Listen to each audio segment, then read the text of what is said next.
Shalom, meus queridos e amados irmãos, a graça e a paz do Senhor Jesus. Estamos nós de volta aqui para continuarmos na sequência das nossas gravações. Aqui, pastor e professor Ilmar Sademeric Eller Kaiser, alemão da gema, pentaneto de Konrad Sattler, luterano que chegou aqui nos idos de 1837. E aqui na Lajinha estamos desde 1992 com o Centro de Cultura Bíblica Bereshit. É uma empresa que tem seu objetivo voltado para a ministração de teologia, Bíblia, estudar a Bíblia. E aqui estamos plantados desde 92, em convênio com o Ministério Tabernáculo, igreja, denominação da qual eu sou pastor desde 87. E nós estamos ministrando as aulas dos cursos teológicos. Temos o curso básico, o curso intermediário e bacharelado.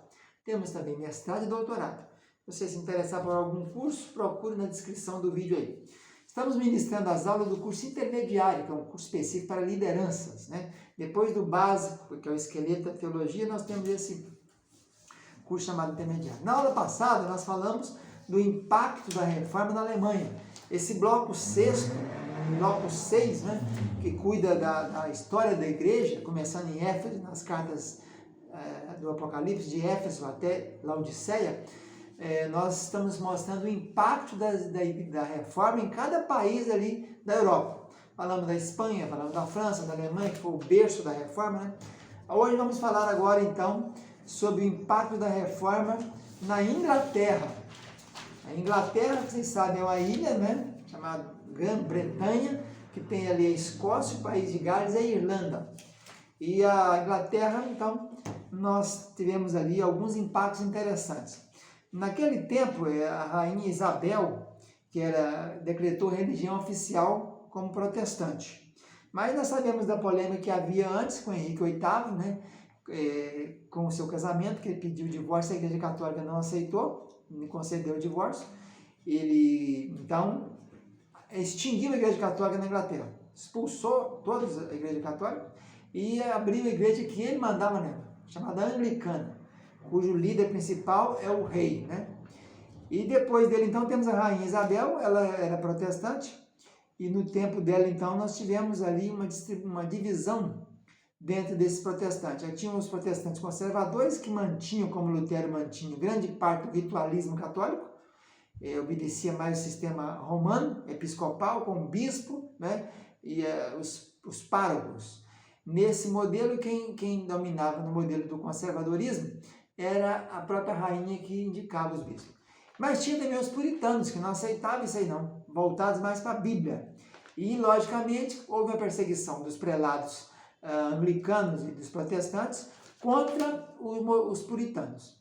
E nós temos, então, também nesse período da derrota da famoso rei Filipe II, da Espanha, criou a Invencível Armada, um monte de soldado para converter a Inglaterra para o catolicismo novamente, né?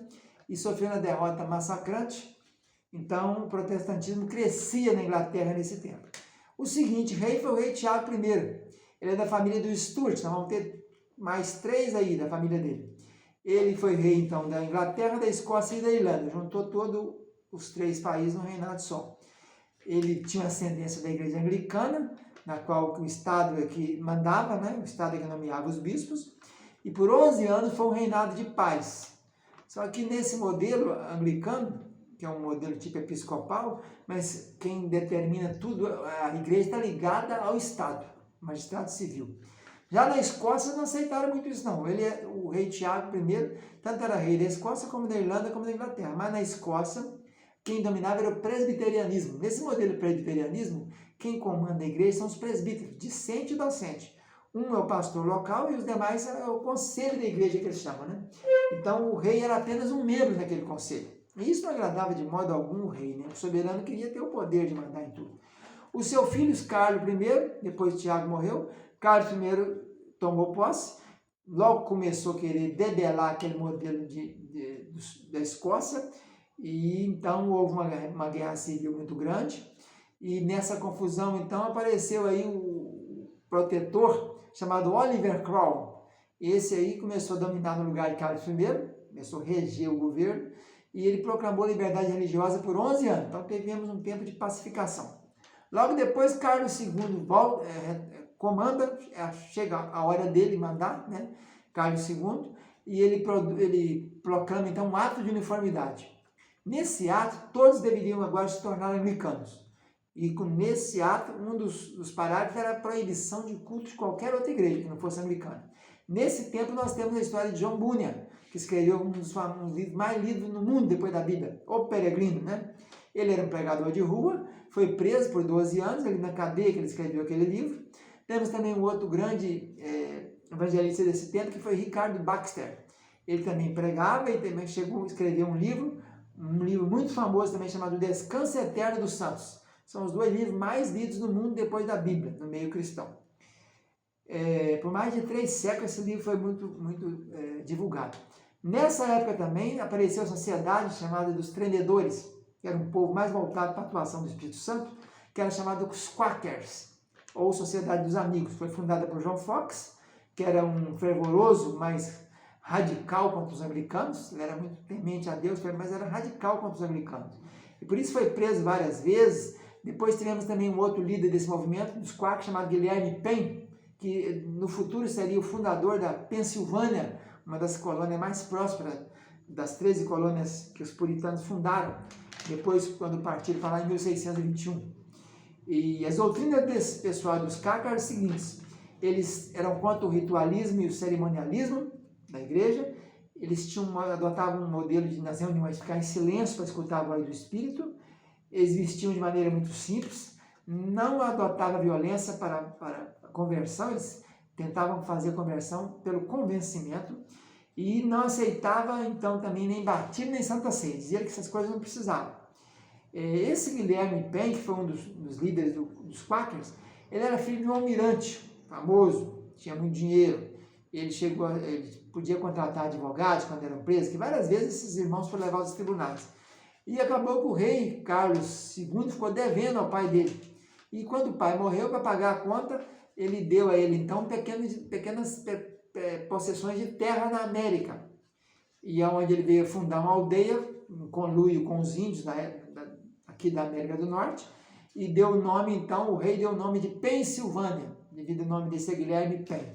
E ele, então, fundou a capital ali da Pensilvânia com o nome de Filadélfia. Foi onde aconteceu a declaração de independência nos Estados Unidos em 1776, né, no futuro.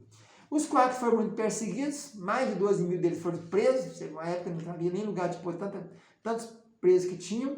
Eles continuaram lutando, sendo perseguidos não só pelos anglicanos agora, mas também pelos puritanos. E eles trabalharam muito para a abolição da escravatura e faziam muita filantropia também.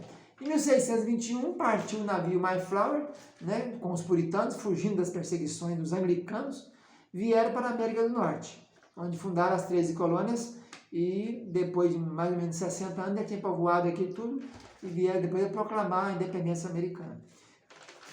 O rei Tiago II foi o sucessor do Carlos II.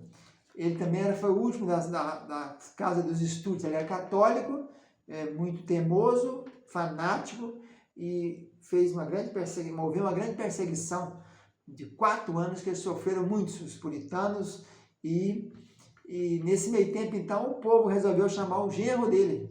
Ele tinha uma filha chamada Maria, que estava na Holanda, então veio de lá Guilherme de Orange, e o rei Tiago teve que fugir. Então passou a ser rei Guilherme de Orange, que era da Alemanha, casado com a Maria, filha do Tiago II, e a igreja viveu um tempo muito bom de liberdade, foi mais ou menos 11 anos de paz. A igreja continuava morta, né? Mesmo os anglicanos e os puritanos, né? Havia muito jogo, muita caça, né? Muita confusão. Nesse tempo surgiu os irmãos Wesley, João e Carlos Wesley, com as pregações de George Whitefield, e Roland Will e outros mais. Eles eram pregadores ao ar livre, né? Promoveram grandes avivamentos. Surgiu então de John Wesley e de Carlos Wesley a igreja metodista, que desenvolveu pregadores leigos, fizeram uma escola para treinar, para que difundisse rapidamente o evangelho pela Escócia e pela Inglaterra, né? E isso foi o século XIX. Foram bastante perseguidos pelos bispos americanos, e o Whitefield mesmo, apoiado pela condessa de Huntingdon, abriu salões e abriu igrejas e pagava salários a esse. Então foi um tempo de muita abertura de igrejas através das pregações de George Whitefield. Nesse tempo também foi criada a Sociedade Bíblicas e Missionárias, começaram as traduções dos manuscritos originais da Bíblia, colocando a Bíblia na linguagem do povo, né? É desse tempo a versão do rei Tiago, né? King James. E depois nós temos o reinado da rainha Vitória, mais de 60 anos. Ela era cristã, fez uma limpeza, uma reforma geral na corte, só aceitava a ficha limpa no governo dela, reformou a justiça, fez uma caça à corrupção. Em 1859 houve um avivamento no norte da Inglaterra e na Escócia, mais de 10 anos de evangelização. Apareceu então um evangelista norte-americano, Moody, que ele fez muitas campanhas na Inglaterra.